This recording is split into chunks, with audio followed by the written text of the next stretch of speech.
Microcredentials and the Academe, delivered by Dr. Peter C., Associate Professor at UP Diliman and UP Project Director of MicroCasa, an EU-funded project focusing on micro-credentials for lifelong learning and employability in Southern Asian universities.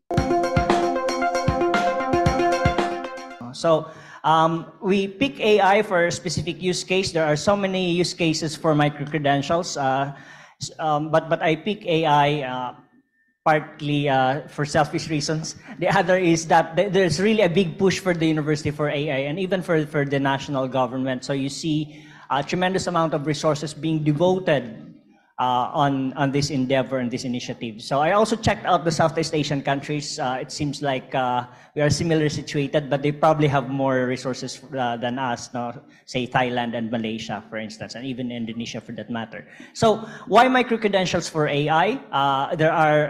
There's a case for specialized AI capabilities that cannot just be catered by the university by default. As you can see, AI is a very fast-moving discipline. Many of the papers published, influential papers published in AI, are not even published in peer-reviewed journals and recognized journals. They remain in arXiv, for instance. One of the papers there, for instance, one of my favorite papers would be "Attention is All We Need," which is a 2017 paper. It doesn't, it doesn't get to the formal academic process, but it's very influential already. So many other models, publication studies are, so we need specialized AI capabilities being developed as well in the university.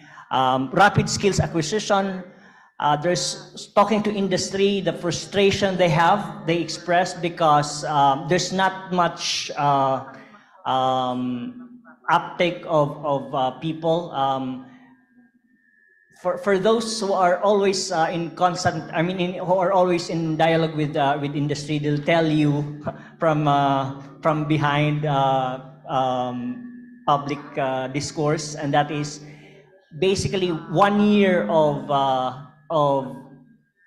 work of a fresh graduate is close to non-productive because they need about 6 months to 1 year to train the fresh graduate. So there's a huge gap between academic training. So with AI, you need really rapid skills acquisition, and that is not necessarily provided for by the university.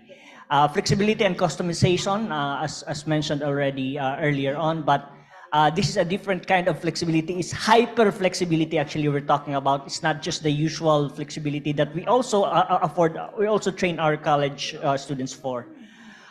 Continuous learning, as I said, AI is a fast-moving target. We're right now dealing with large language models. With that comes with certain very expensive GPU clusters, which are unaffordable to universities. But the less than large language, the middle-sized language models, the smaller ones, even the models that can be run on Raspberry Pis, this one would really require a lot of continuing education as well, because that's not necessarily offered in the curriculum.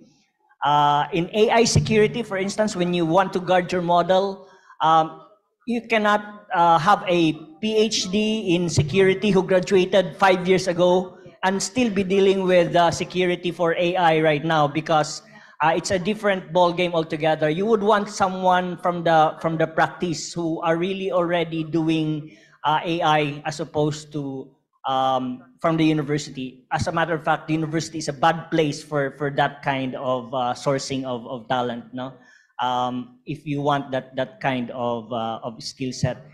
Industry alignment, this is a major direction for many for many industries. For instance, you see signaling from Union Bank. I'm not promoting Union Bank, but they have decided that somehow it's going to be the focal thing for the bank, and even Ayala corporations, the big names in the Philippines would have big AI push for obvious reasons. No?